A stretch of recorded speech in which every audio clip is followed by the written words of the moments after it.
Hello and welcome back to another Dare to Game video. Today we're playing Starfield, and we're going to be going over the romanceable NPCs in Starfield and ranking them from worst to best. Now, this is obviously probably mostly going to be subjective, and there may be certain angles that you take in this one, such as maybe you're a guy playing who doesn't like romancing guys, or, you know, whatever the case may be. Or maybe you're a guy playing who doesn't like romancing girls. Whatever. So, you might have built-in preferences there that make it so you're just not even going to consider some of them. That being said, I have romanced all 4 of the romanceable people from Constellation, mostly so I can do their companion quests, and it was like, you know, progressing up through that and just seeing where it goes. You don't have to marry them in the end, but you can obviously build your affinity all the way up. But this will be taking a somewhat romantic angle just in reasoning and everything to determine which of them is the best spouse that you can get. And part of this data that I'll be using, that I use to help make this ranking, is going to be personal, just stuff that I viewed and quantified as best I could, and a lot of it is going to be a post that I put up on my channel. I polled you, the people, and it was pretty clear who people seem to choose over the others. So we're just going to go down through them and start off with number 4 being the worst of the options, and that is Barrett. I totally thought Barrett was going to be in here, but since he's not, I'm just going to go ahead and put a sticker of him up on the screen. So, oh, look at that, there he is, there's Barrett. So, talking about Barrett, we're going to go through strengths and weaknesses and all that sort of stuff. So, strengths of the character, or things that I think he has going for him as a, definitely as a friend, but also more as a romantic partner in the game. We've got eloquent and humorous as our first one, so he's witty and charming, and that makes him, you know, fun to have around just in general to explore the game with. Some people have pointed out, and I agree with this point of view, that he is like that the whole time you're with him and all up through the affinity building until you actually go into the relationship stage with him, and then he actually gets kind of annoying. He kind of loses that witty, joking kind of personality and goes more into like a sappy, clingy kind of personality, which definitely isn't as fun to hang around with. So, you know, the strength of being eloquent and humorous is really up until you've romanced him. Other than that, he has a fairly balanced personality. I find that he actually blends into most situations rather well.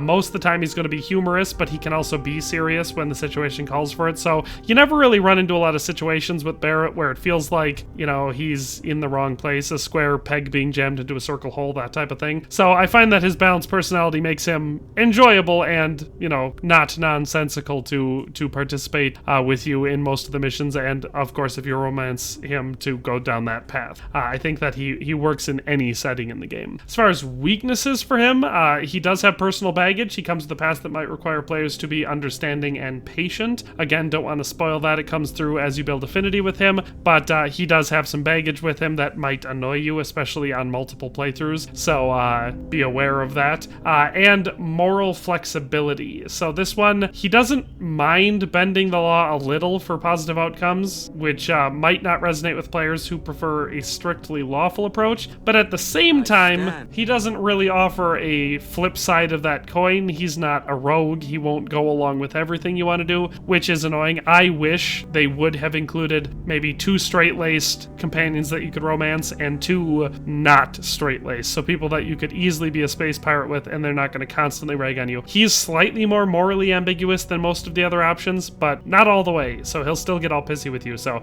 I consider that to be a weakness. They should have gone whole hog on him and made him someone who would be fine with you breaking the law. Alright, coming in at our number 3 spot, we have Sam Coe, and now this is another one where I wanted to like him more than I ended up liking him. So, strengths for him, first one being loyalty, so he's a loyal character, and you can really appreciate that, especially as someone that you want to build a relationship with in the game.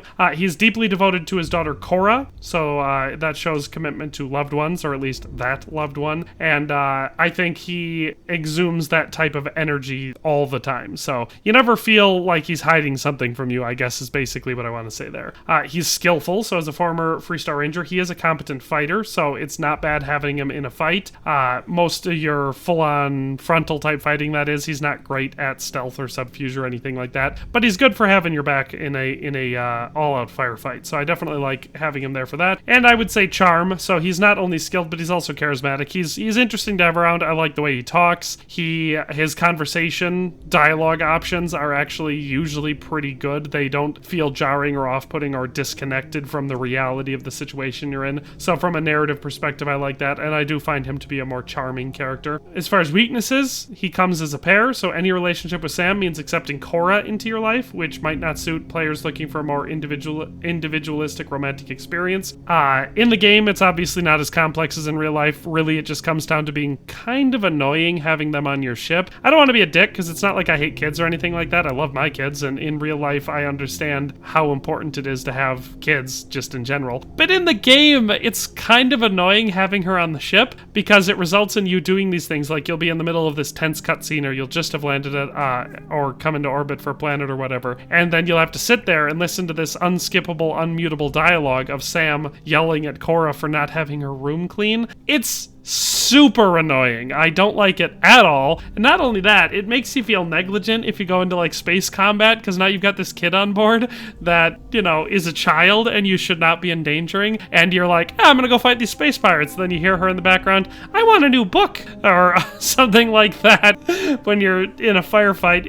It's not great. I don't love it. At our number 2 spot, we of course have our slightly British sounding HR representative of Constellation, Sarah Morgan. And she's also apparently the only one that is at the lodge right now, which is kind of annoying considering all of them were here, and then I walked out and walked back in to make this video, and then suddenly she's the only one that's here, which is annoying. And I also don't want to have her talking while I'm talking about her. So we're going to be up here at a nice, respectable distance away from her. So as far as strengths for her, other than, you know, having that thick booty that everybody likes so much, and of course the slightly British accent that half of everybody likes so much, she's a good leader. So just from a narrative perspective and in the game, her leadership is clear. She's a powerful figure in Constellation. She's got good connections with the UC, so she's fun to bring along with you. She knows a lot, so her dialogue options never feel stupid whenever she decides to chime in. So she's got all of that stuff going for her. Other than that, she's a experienced navigator, so she's actually super useful to have on your ship as a navigator. She is a little, so for weaknesses, some people might find her off-putting or intimidating or whatever because she's got that strong forward persona, maybe bordering on the strong independent whammon type thing that I know a lot of people aren't gonna like. It goes back and forth. I didn't really get that, but I could see how you would from her dialogue. I would say more often her dialogue is just off-putting. It's not intimidating. I would say just off-putting, because she'll have, no matter what your response to her thing is, she will take it in a negative way. Like, you'll have 4 or 5 options and all of them are kind of bad, so you'll try picking one that you're like, this one will probably not make her react in a negative way, but then for some reason she still will. So she is a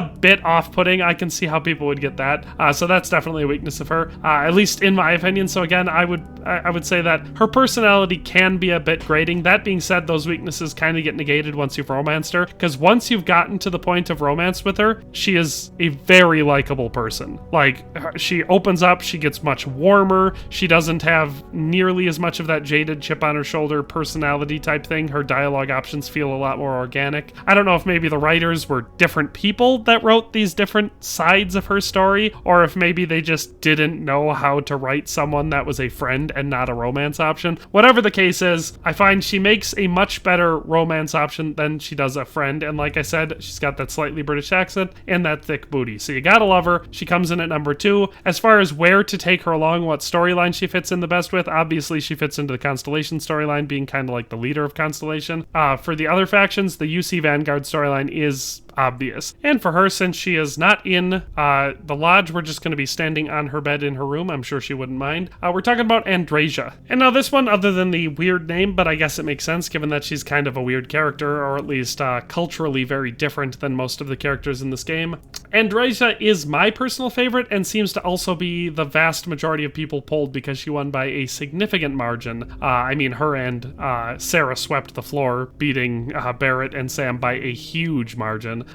Even amongst women, so it's not like well, yeah, but only guys were watching, so they voted, and obviously they're going to pick the girls. I don't think so. I think people just genuinely like their personalities better than they like Sam and Barrett's personalities. But that being said, Andreja is slightly more exotic feeling, I guess, than Sarah, and that makes sense given the fact that her background, which I won't spoil here, I was about to spoil it, but I'm not going to spoil it. You will learn it through her personal storyline, but she has a background that is very different than every single person person in the United Colonies and the Freestar Collective. She's very different, and that is as far as I will talk about her background because it is unique and interesting, and I'm hoping will be a big thing in some sort of a free story expansion not too long off because it's very interesting and I want to learn more about it. But that's all I'm going to say. As far as strengths for her skill set, she's very proficient in stealth and also particle beam weapons, so she is ideal for use in stealth-based missions, so I really like her for a lot of different stuff that most of the other companions are really bad at. She's actually quite good at it, so I like having her along for that type of stuff. Like I've already said,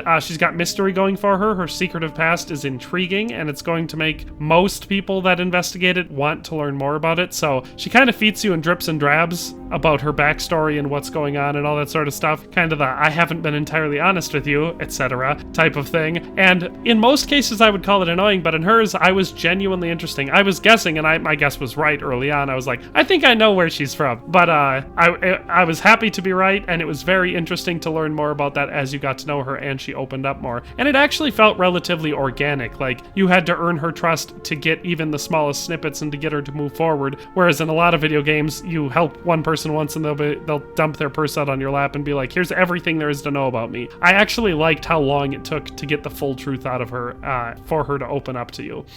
Weaknesses for her, some people might consider this two sides of the same coin. She has a very guarded nature. So initially, her reserved nature and her secrecy and not wanting to tell people stuff and kind of giving you half-truths and slowly moving through it might be really annoying to you, depending on maybe you've got a personal experience in real life with something like that you hate, or maybe you just don't like games to be cryptic like that. You want to get your answers right away. That might annoy you. Her guarded nature might be annoying to you. For me, she was the first person I romanced and I really liked it, and so that left a indelible mark for her. But yeah, some people might find that annoying or challenging to navigate. And the other side, mystery. So this was a strength and a weakness. Some people might really like it. I liked it. I found it intriguing. I wanted to learn more. Some people might be frustrated by it and just annoyed at the fact that it takes so long to get the actual truth out of her. Some people might be very, very off-put by that. So mystery is a strength and a weakness for Andreja. Of course, she's also got an interesting accent. I think I like it more than the British accent. And she may not be dummy thick like Sarah, but she is fine as hell. So you gotta love her. She takes the #1 spot. She's the best romanceable